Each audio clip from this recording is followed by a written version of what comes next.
des mamans réunies de manière spontanée dans ce mouvement que nous avons dénommé le mouvement des femmes éprises de justice pour dénoncer les cas de violation des droits humains, des droits fondamentaux et toutes ces arrestations que nous vivons dans notre pays à l'endroit des leaders d'opinion et des opposants politiques.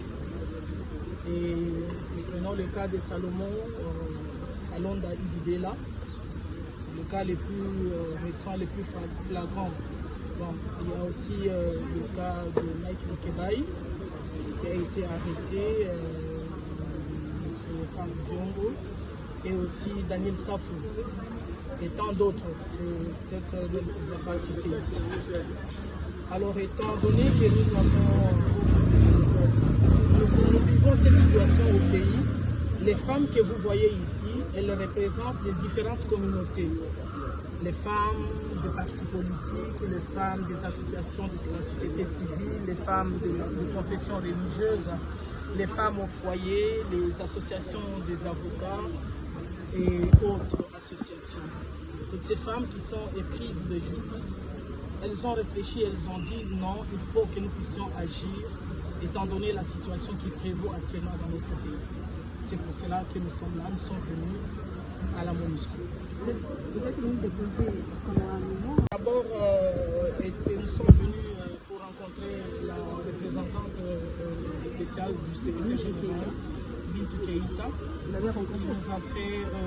nous a accueillis au travers de son cabinet, le chef de cabinet, Mme Kabinetongo, avec les officiels de la MONUSCO, chargés des droits de l'homme, chargés de sécurité et autres, qui nous ont bien reçus et nous avons eu à parler de la situation, de cette situation dans notre pays, mais aussi nous leur avons déposé les menus. Et quand vous voyez, nous avons ce moment que nous avons déposé et il a été déposé aujourd'hui et les autres copies sont déjà déposées à travers les différentes missions diplomatiques pour dénoncer les cas de violence dans notre pays, les cas des arrestations arbitraires et les traitements inhumains qu'on réserve aux cadres politiques, aux leaders d'opinion dans notre pays. Donc c'est ça. Et quelles sont vos attentes? Comme vous le savez, la RDC a ratifié à beaucoup de conventions et chartes des Nations Unies et nous sommes un pays de droit. La démocratie, c'est un acquis pour la RDC et il y a des lois garanties par notre Constitution. Et dès le moment qu'il y a violence de ce droit, nous avons dit qu'on ne peut pas laisser faire ça. Il faudrait que nous puissions agir. Et les Nations Unies, comme garant des conventions, de ces conventions, elles